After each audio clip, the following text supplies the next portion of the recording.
வாழ்க்கையில் ஜெயிக்கணும்னா நம்ம தூக்கத்தை வீழ்த்தணும். தூக்கத்திடம் நாம் ஜெயிக்கணும். தூக்கத்தை தோற்கடிக்கணும். அப்போ தான் வாழ்க்கையில் ஜெயிக்க முடியும். ஏன்னா தூங்குவதால் நாம் சாதனை நிகழ்த்தி விட முடியாது. நாம் சாதிக்கணும்னா அது தூக்கத்தால் முடியும். உழைப்பால் தான் நம்ம சாதிக்க முடியும். அப்படி இருக்கும்போது நீங்கள் தூக்கத்துக்கு அடிமையாயிட்டீங்கன்னா உங்களால் சாதிக்கவே முடியாது. நாம் சாதிக்கணும்னா நம்ம உழைப்பால் தான் சாதிக்க முடியும். உழைச்சா தான் எதுவுமே நடக்கும். உழைப்பால் மட்டும்தான் எதையுமே சாதிக்க முடியும். அப்படிங்கும்போது நம்ம தூக்கத்துக்கு அடிமையாக இருந்தால் நம்மளால் என்ன சாதிக்க முடியும்? நம்மளால் உழைக்கவே முடியல. நமக்கு தூக்கத்துக்கு நம்ம அடிமையாயிட்டோம் அப்படின்னா நமக்கு தூக்கம்தான் பெருசாக தெரியுது. செய்ய வேண்டிய வேலைகள் நிறைய இருக்குது. இருந்தாலும் தினசரி செய்ய வேண்டிய வேலைகள் நிறைய இருக்குது. இருந்தாலும் நம்ம என்ன பண்ணுறோம்? தூக்கம் வந்துருச்சுன்னா என்னால் அதுக்கப்புறம் வேலையே செய்ய முடியல. நான் தூங்க தான் போவேன். எனக்கு நிறைய வேலை இருக்குது தெரியுது. ஆனால் தூக்கம்னு ஒன்று வந்துருச்சுன்னா அவ்வளோதான். எனக்கு வேலைலாம் பெருசாக தெரியாது. இந்த தூக்கம்தான் எனக்கு பெருசாக தெரியும். நான் தூங்க போயிடுவேன். அப்போ இவங்களால எதையுமே சாதிக்க முடியாது.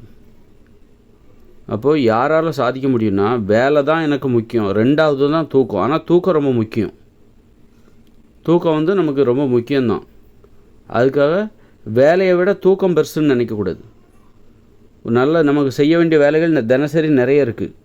அப்படி இருக்கும்போது நம்ம இன்றைக்கி இப்போ நமக்கு 10 மணி ஆயிடுச்சு, இரவு 10 மணி ஆயிடுச்சு. ஆனால் நம்ம இன்றைக்கி செய்து முடிக்க வேண்டிய வேலைகள் நிறைய இருக்குது.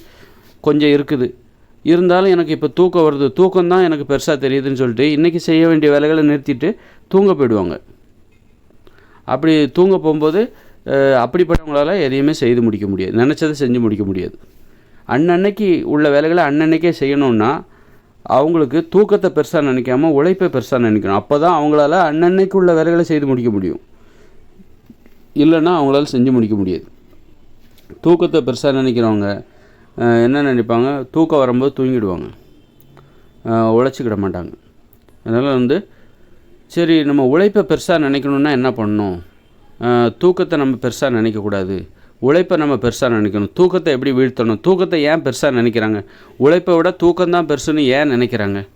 ஏன்னா தூங்கி நம்ம எதையும் சாதிச்சிட முடியாது. உழைச்சி தான் சாதிக்க முடியும். அப்போ உழைப்பை தான் நீ பெருசாக நினைக்கணும். அப்படி இருக்கும்போது செய்ய வேண்டிய வேலைகள் நிறைய இருக்குது. இருந்தாலும் தூக்கம் வந்தால் நான் தூங்கிடுறேன். என்னால் அதை கட்டுப்படுத்தவே முடியல. எனக்கு தூக்கம் வந்துட்டு ஆனால் இதெல்லாம் செய்யணும்னு நினைக்கிறேன். ஆனால் தூக்கம் வந்துருச்சுன்னா நான் தூங்கிடுறேன். என்னால் தூங்காமல் இருக்க முடியல அப்படின்னா நீங்கள் தூக்கத்தை தான் பெருசாக நினைக்கிறீங்க அப்படின்னு அர்த்தம். அப்போ உங்களால் எதையுமே சாதிக்க முடியாது. நீங்கள் தினசரி வேலைகளே அரைகுறையாக தான் செஞ்சு முடிப்பீங்க. அப்போது நீங்கள் தூக்கம் நமக்கு முக்கியம்தான். இருந்தாலும் தூக்கத்தை விட உழைப்பு தான் பெருசாக நினைக்கணும். ஏன் தூக்கத்தை பெருசாக நினைக்கிறாங்க, உழைப்பை பெருசாக நினைக்கிறாங்க? தூக்கத்தை பெருசாக நினைக்கிறீங்கன்னா உங்கள்கிட்ட எதிர்மறையான சிந்தனை இருக்குன்னு அர்த்தம்.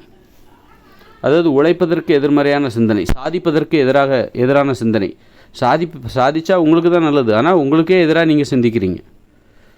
எதுக்காக சாதிக்கிறோம்? நம்ம வாழ்க்கைக்கு நாம் ஜெயிக்கணும் அப்படிங்கிறக்காக தான் நாம் சாதிக்கணுங்கிற அந்த உணர்வு நமக்கு இருக்குது. அப்போ நமக்கு எதிராகவே நாம் சிந்திக்கிறதுனால தான் நமக்கு தூக்கத்தை நம்ம பெருசாக நினைக்கிறோம். நமக்கு எதிராக நாம் சிந்திக்கலைன்னா நாம் உழைப்பை தான் பெருசாக நினச்சிருப்போம். சிலர் அந்த வேலையை செய்து இப்போ பார்த்திங்கன்னா நிறைய பேர் பார்த்தா ஒரு வேலை இருக்குது அப்படின்னா அதை முடிக்காமல் சில டைமில் 2-3 நாள் கூட சிலர் தூங்காமல் வேலை பார்ப்பாங்க. அவங்களுக்கு தூக்கம்லாம் ஒரு பெரிய விஷயமாகவே இருக்காது. அவங்க செய்ய வேண்டிய வேலை தான் பெருசாக இருக்குது. அதுக்கப்புறம் அவங்க தூங்குவாங்க. அப்போ இந்த மன உறுதி இருக்குல்ல, அப்போ அதுக்கு என்ன காரணம் அப்படின்னா அவர்கிட்ட ஒரு எதிர்மறையான சிந்தனை எதுவும் கிடையாது. அவர் அவருக்கு எதிராக இல்லை. அவரிடம் நேர்மறையான சிந்தனை இருக்குது. தூக்கத்தை விட உழைப்பு தான் பெருசுங்கிற சிந்தனை அவர்கிட்ட இருக்குது. அந்த நம்பிக்கை அவர்கிட்ட இருக்குது. அதனால தான் அவருக்கு வேலை செய்ய வேண்டிய வேலைகள் இருக்கும்போது அந்த வேலையை முடிச்சுட்டு தான் தூங்குவேன் அப்படிங்கிறதுல அவர் உறுதியாக இருக்கார். அதில் அவர் கொஞ்சம் கூட சந்தேகம் இல்லை. தூக்கம் வந்ததுனால அந்த தூக்கம்லாம் அவருக்கு பெருசாக கிடையாது. வேலையை முடிச்சுட்டு தூங்க போகிறார், அவ்வளோதான். அப்போது நீங்கள் தூக்கத்தை பெருசாக நினைக்கிறீங்க. உழைப்பை விட எனக்கு தூக்கம் தான் பெருசாக தெரியுது. தூக்கம் வந்தால் நான் தூங்கிடுறேன். செய்ய வேண்டிய வேலைகள் நிறைய இருந்தாலும் நான் தூக்கம் வந்தால் தூங்கிடுறேன் அப்படின்னா உங்கள்கிட்ட எதிர்மறையான சிந்தனைகள் இருக்குது அப்படின்னு அர்த்தம். நீங்கள் தூக்கத்தை பெருசாக நினைக்கிறீங்க. உழைப்பை தூக்கத்துக்கு அப்புறம் தான் உழைப்புன்னு நினைக்கிறீங்க. ஆனால் நீங்கள் சாதிக்கணும்னா தூங்குவதால் நீங்கள் சாதித்து விட முடியாது. உழைச்சா தான் சாதிக்க முடியும். அப்போது நீங்கள் உழைப்பை பெருசாக நினைக்கணும். தூக்கத்தை அதுக்கப்புறம் தான். எதிர்மறையான சிந்தனையை எப்படி போக்குறது? இந்த தூக்கத்தை பெருசாக நினைக்கிற மனப்பான்மையிலேருந்து நான் எப்படி விடுபடுறது? உழைப்பை பெருசாக நினைக்கிற அந்த மனப்பான்மைக்குள்ளே நான் எப்படி போகிறது அப்படின்னு கேட்டிங்கன்னா அற்புதமான வழி என்னென்னா நீங்கள் உங்களுக்கு தெரிஞ்ச பெரியவங்கக்கிட்ட பணிவாக நடந்துக்கோங்க. அவங்களுக்கு பணிவிட செய்ய கற்றுக்கோங்க. உங்கள் வீட்டில் உங்கள் அம்மா அப்பாலாம் இருப்பாங்க, அண்ணன் அக்கா, இந்த மாதிரி பெரியவங்களாம் இருக்காங்களா, அவங்கக்கிட்ட சண்டை போடுறதை நிறுத்துக்கோங்க. அவங்கள எதிர்த்து பேசுகிறத முதல்ல நிறுத்துங்க. அவங்கள எதிர்த்து பேசக்கூடாது, சண்டை போடக்கூடாது. ஒரு வீட்டில் சமாதானம் இருக்கணும், ஒரு அமைதி நிலவ வேண்டும்.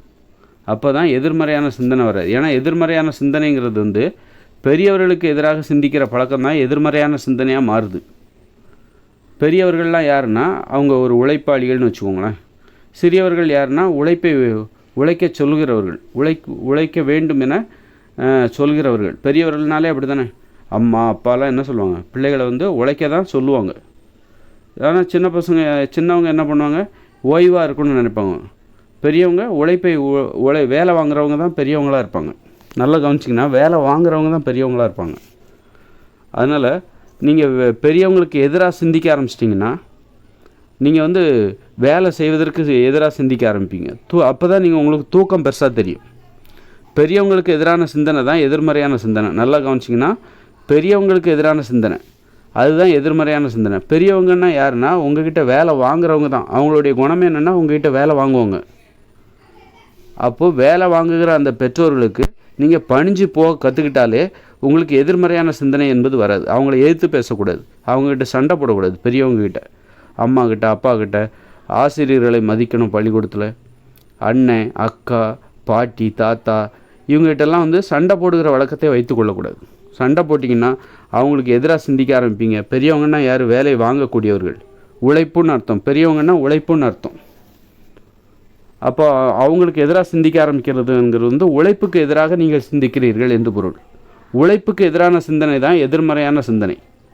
தூக்கம்தான் பெருசுன்னு நினைக்கிறீங்க, உழைப்பை விட தூக்கம்தான் பெரிது என சிந்திக்கிற மனப்பான்மை தான் எதிர்மறையான சிந்தனை என்று பெயர். அப்போ நம்ம அதை சாதிக்க முடியும், எதையுமே சாதிக்க முடியாது. ஏன்னா தூங்கி எதையுமே சாதிக்க முடியாது. தூக்கத்தை பெருசாக நினச்சிங்கன்னா எதையுமே சாதிக்க முடியாது. உழைப்பு தான் பெருசுன்னு நினைக்கணும், அப்போ தான் எதையுமே சாதிக்க முடியும். அந்த வகையில் அப்போ எதிர்மறையான சிந்தனை வரக்கூடாது. எதிர்மறையான சிந்தனை வந்தால் உங்களுக்கு தூக்கம் தான் பெருசாக தெரியும். அப்போ எதிர்மறையான சிந்தனையை போக்கணும்னா அதற்கு ஒரே வழி, உங்களுக்கு தெரிந்த பெரியவர்களுக்கு பணிவாக நடந்து கொள்ளுங்கள். அவர்களுக்கு உதவி செய்யுங்க. அவங்ககிட்ட பணிவிடை செய்யுங்க. உங்கள் அப்பாவுக்கு, அம்மாவுக்கு, ஆசிரியருக்கு, அண்ணனுக்கு, அக்காவுக்கு, தாத்தாவுக்கு, பாட்டிக்கு, இவங்களுக்கு உதவி செய்வதற்கு ஆர்வமாக இருங்க. உங்களுக்கு எதிர்மறையான சிந்தனை உங்களுக்கு நிரந்தரமாக நீக்கப்பட்டு விடும். அதன் பிறகு உங்களுக்கு சோம்பேறித்தனம் இருக்காது. அதுக்கப்புறம் உங்களுக்கு உழைப்பு தான் பெருசு என்று தோன்றும். தூக்கத்தை விட உழைப்பு தான் பெருசு என்று அப்பொழுது நீங்கள் சொல்ல ஆரம்பித்து விடுவீர்கள்.